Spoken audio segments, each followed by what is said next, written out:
먼저 제가 인사부터 드리겠습니다. 그동안 저를 아껴주시고 사랑해주시고 또 이렇게 챙겨주신 우리 모든 성도님들 정말 감사합니다.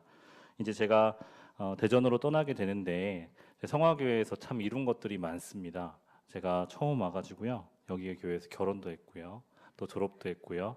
또 아기도 가졌습니다. 아기도 나왔고 귀여운 아기가 벌써 지금 3살입니다. 성화교회는 제가 잊지 못할 교회입니다. 왜냐하면 제가 많은 세월 가운데 방황하던 가운데 첫 사역제가 우리 성화교회였고요.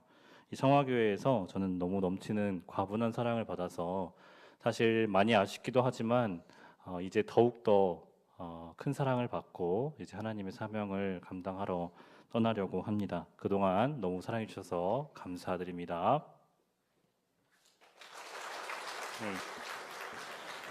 자, 오늘 말씀은 특별히 이제 제가 성화교회에 처음 와서 처음 오후 예배 때 해드렸던 본문입니다. 그 본문을 그대로 우리 마지막에도 한번 우리 이 말씀을 가지고 나누려고 합니다.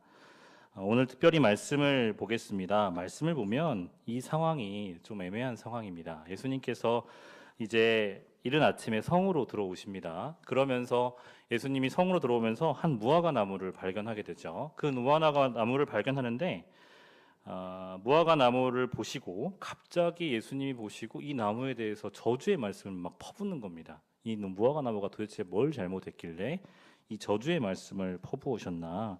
과연 이 예수님께서 진노하신 이유는 과연 무엇이었나? 오늘 그것을 한번 살펴보고요. 우리가 그 말씀을 따라서 이제 세상 가운데에서 하나님께 믿음의 열매로 맺는 귀한 말씀을 오늘 함께 나누려고 합니다. 예수님께서 이토록 진노하신 이유가 3가지가 있습니다. 첫 번째로 보면 먼저 이 나무는 양질의 것만 소비했습니다. 이스라엘에서 본격적으로 무화과 열매를 맺는 시기 6월부터 7월경입니다. 3, 4월에 나오기도 하고요. 때로는 9, 10월에 열매를 맺기도 합니다.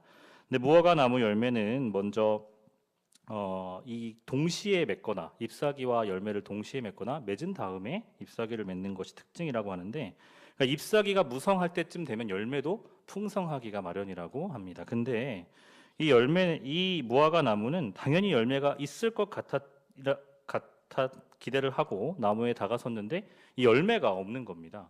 열매가 단 한 개도 없는 거죠. 예수님께서는 이 무화과 나무가 왜 열매를 못 맺을까? 이러한 궁극적인 의문을 가지고 이 나무 앞에 섰는데 이 나무는 무화과 나무의 열매를 맺지 못하는 나무였던 것이죠. 이 열매가 없고 잎사귀만 무성한 나무, 물론 잎사귀가 있으려면 많은 양분을 취해야 그 잎사귀가 막 자라게 되지 않습니까? 그러니까 양분만 취하고 겉모습은 화려한데 속 알맹이가 없는 이러한 나무입니다.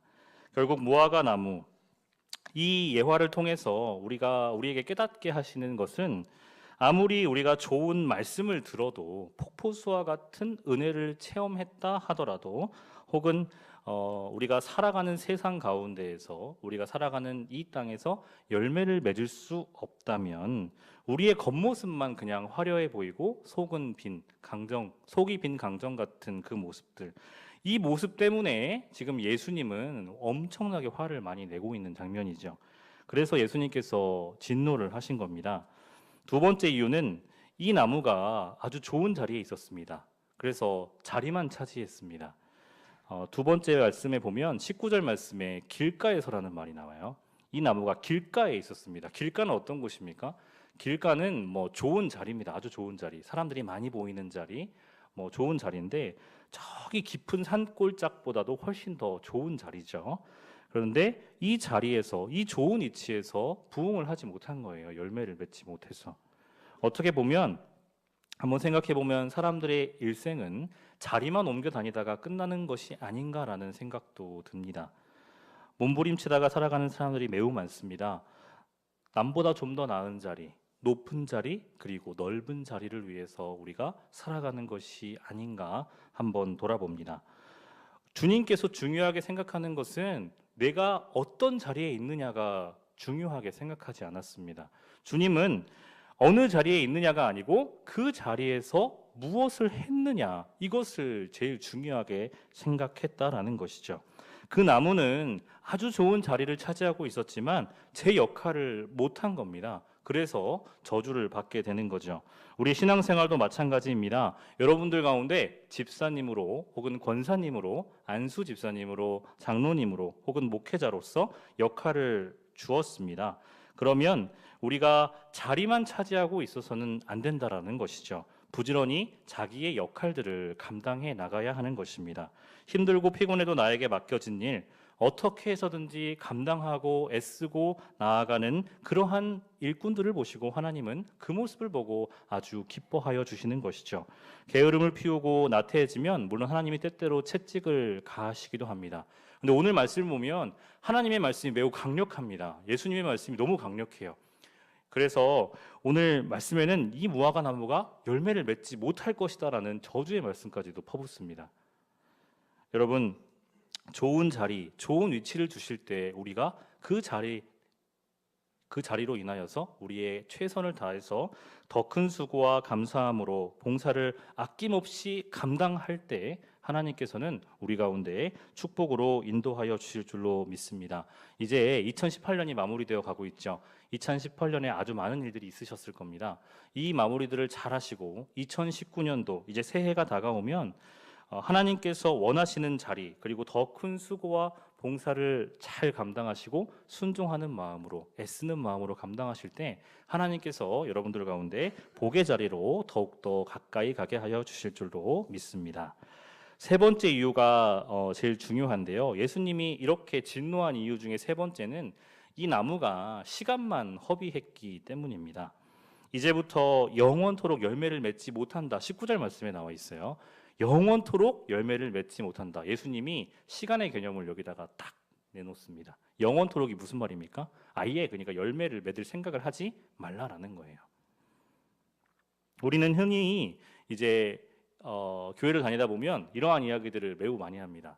나는 교회 다닌 지 몇 년 되었어. 나는 뭐 모태신앙이야. 나는 뭐 우리 집안은 5대째, 3대째 집안이야. 기독교. 이런 이야기들을 굉장히 많이 하죠.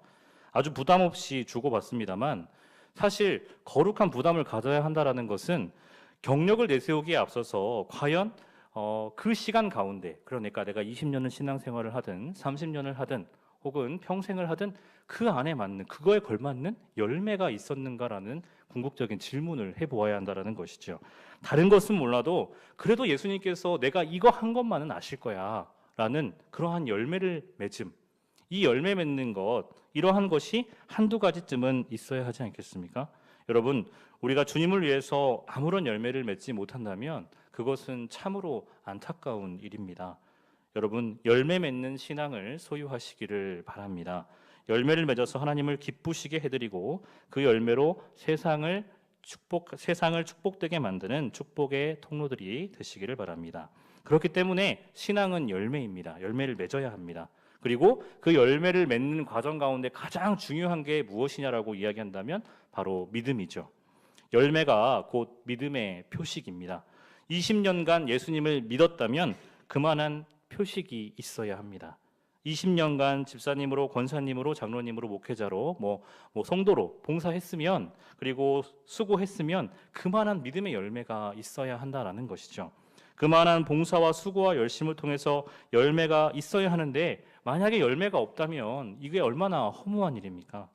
그런데 우리가 그 열매로 향하여 가는데 믿음의 열매를 맺어 나가는 그 통로로 가는 와중에 그것을 방해하는 요소들이 있어요. 우리 가운데 있습니다.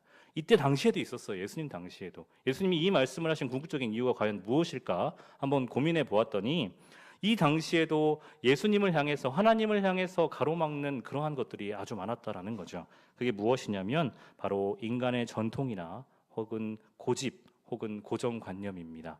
이때 당시에도 유대인들은 아주 고집이 있었죠. 고정관념이 있었죠.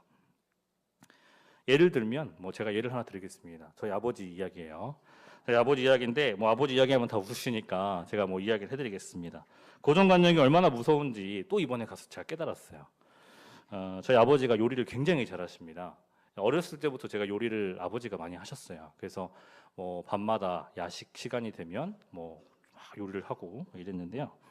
명절 때였습니다. 명절 때 이제 조카들도 집에 오고 또 이제 며느리도 갔지 않습니까? 며느리도 가고 그다음에 많은 사람들이 왔습니다.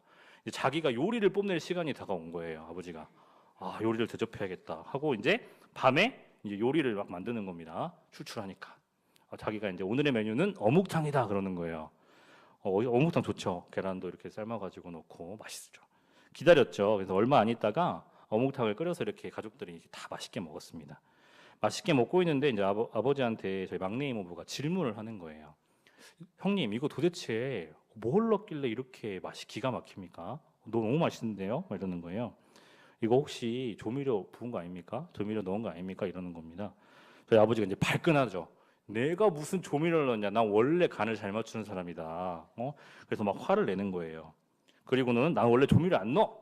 이러고 나서 이제 증거 물품으로 이제 보여주는 겁니다. 증거 물품으로 보여주는 게 우리 예전에 광고에 나왔던 고향의 맛 다시다 해가지고 이걸 다 때려 부은 거예요. 조미료가 엄청 들어간 국물이었던 거죠. 저희 가족들은 다 경악했습니다. 이걸 바라보고 제가 정말 너무 황당한 표정을 지었어요. 아니 세상에 이 조미료 국물을 다 우리가 다 먹은 거냐고 이러면서. 근데 아버지가 태어난 모습으로 저희를 바라보는 겁니다. 뭐가 잘못됐냐는 이런 식으로. 근데 그래서 제가 얘기를 했죠. 이 다시다는 완벽한 조미료입니다. 이게 맛을 이렇게 가미시키려고 이게 인공적으로 만든 겁니다 했더니 안 믿는 거예요.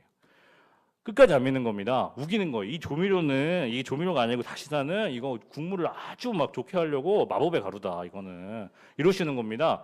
결국 제가 못 이겼습니다. 지금도 저희 아버지는 다시다를 마법의 가루로 알고 있어요. 여러분 고정관념이 이렇게 무서운 겁니다. 그 한 번 박힌 그 고정관념이 안 깨지는 거예요, 잘. 근데 여러분 신앙생활 하면서 우리 가운데 박힌 고정관념이 너무나 많습니다. 근데 그것이 우리가 믿음의 통로로 가게 하는 방해가 되는 거예요, 어떤 때는. 자, 무엇이냐면 특별히 우리가 믿는 예수님을 향해 가장 달려나갈 때 가장 중요한 게 무엇이라고 이야기한다면 믿음도 중요하지만 우리 성경 말씀이 매우 중요합니다. 말씀을 보고 말씀을 바라보고 말씀대로 사는 삶이야말로 가장 중요한 삶인데 그 말씀을 보지 못하게 가로막는 거예요. 내 경험들이 혹은 나의 알고 있는 지식들이 혹은 내가 알고 있는 것들이 성경을 향해 가지 못하게 하는 겁니다. 성경에는 이렇게 나와 있는데 그것을 바라보지 못하게 만드는 거죠. 말씀은 그것에서 깨닫는 것이 있고 그 말씀을 통해서 지혜를 얻고 또 삶의 지혜를 얻고 그 말씀을 통해서 눈물로 회개도 하고 그 말씀을 통해서 깨달을 수 있는 것이 너무나도 많은데 그 말씀을 향해 가지 못하게 하는 겁니다. 그렇기 때문에 여러분 말씀을 사모하고 믿음 가운데 나아가는 삶, 여러분 그것이 매우 중요합니다. 그렇기 때문에 우리의 신앙의 연수가 중요한 게 아니에요. 20년, 30년, 40년, 50년 했다고 해서 여러분 신앙의 깊이가 팍 올라갑니까? 그게 아닙니다. 예수님은 오히려 어린아이와 같은 신앙을 가지라 했습니다. 어린아이와 같이 순수한 신앙을 가지라 했습니다. 그 이유는 뭐냐면 바로 내게 주어진 시간과 기회를 예수님 앞에 믿음으로 나아가는 것, 이것이 제일 중요한데 우리는 다른 어떠한 것을 사모할 때가 많이 있다는 거예요. 교회에서 본질적인 사명을 가지고 나아가는 게 중요한데 항상 우리는 비본질적인 것을 중요하게 생각한다는 거죠. 제가 미국에 살 때 이제 교회가 하나 있었어요. 그 교회가 이렇게 있는데 뭐 때문에 싸웠냐면 피아노 위치 때문에 싸웠습니다. 피아노 위치가 오른쪽에 두냐 왼쪽에 두냐 이것 때문에. 그래서 교회가 두 개로 갈라졌어요. 하나는 웨스트 사이드 처치고요, 하나는 이스트 사이드, 이게 동쪽 서쪽 교회입니다. 이게 말이 안 되죠. 근데 이게 실제로 벌어지는 일입니다. 이 이유가 뭡니까? 교회의 본질적인 사명을 중요하게 생각하는 것이 아니라 비본질적인 거, 아주 중요하지 않은 거. 교회의 본질적인 사명은 예수 그리스도의 복음을 받아 그 사명을 세상 가운데 전달하는 건데 그것이 아니라 우리가 뭐 할 거, 우리 자신이 경험한 거, 이런 것들이 이거 교회를 다 덮고 있는 거죠. 여러분들, 그렇기 때문에 여러분 말씀 가운데 말씀 중심의 삶과 믿음 가운데 나아가는 삶, 이것이 여러분 우리의 삶 가운데 가장 중요하다라는 사실을 깨닫고 나아가시는 우리 여러분들이 되시기를 간절히 소망합니다. 오늘 말씀을 바라볼 때 가장 중요한 말씀은 예수님께서 하신 말씀입니다. 우리 20절 말씀에 21절 말씀에 보면 믿음으로 나아가면 불가능한 것이 없다라고 예수님은 말씀을 하십니다. 열매를 맺지 못한 무화과 나무를 향해서 이제부터 내가 영원토록 열매를 맺지 못하리라라고 말씀을 하시죠. 그러면서 무화과 나무가 곧 시들어 말라 죽고 말았습니다. 그것을 보고 이제 제자들이 깜짝 놀라죠. 자, 그러면서 예수님이 믿음의 말씀을 이렇게 알려주세요. 믿음의 말씀을 알려주시는데 믿음 앞에서는 못할 일이 없다라는 것입니다. 말라 비틀어지게 할 뿐만 아니라 산을 바다로 옮기는 것도 할 수 있다라는 예수님의 강력한 말씀이죠. 자, 이 말씀이 우리가 잘 아는 말씀입니다. 믿음으로 나아가면 믿는 자에게는 능치 못할 일이 없다. 이 말씀을 잘 알죠, 우리가. 고백하고 막 묵상도 합니다. 근데 왜 우리는 근심과 걱정이 이렇게 많은 걸까요? 주님을 믿는다고 하면서 그 모든 무거운 짐들을 내 어깨에 메고 갑니다. 믿음이란 결국 무엇라 말할 수 있냐라고 이야기한다면 내 모든 것을 주님께 맡겨드리는 것이 바로 믿음입니다. 오늘 본문 22절을 보면 기도할 때에 무엇이든지 믿고 구하는 것은 다 받으리라라고 예수님께서 말씀하세요. 그런데 그 선행 조건은 바로 내가 믿음으로 나아가는 겁니다. 믿고 구하는 것이냐, 믿고 구하는 것. 믿는다라는 것은 바로 예수님께 모든 것을 드린다라, 맡겨드린다라는 의미이기도 한 것이죠. 여러분, 야고보서 1장 6절 7절 말씀을 보면 오직 믿음으로 구하고 조금도 의심하지 말라고 했습니다. 의심하는 자는 마치 바람에 밀려 요동하는 바다 물결 같으니 이러한 사람은 무엇이든지 주께 얻기를 생각하지 말라라고 이야기합니다.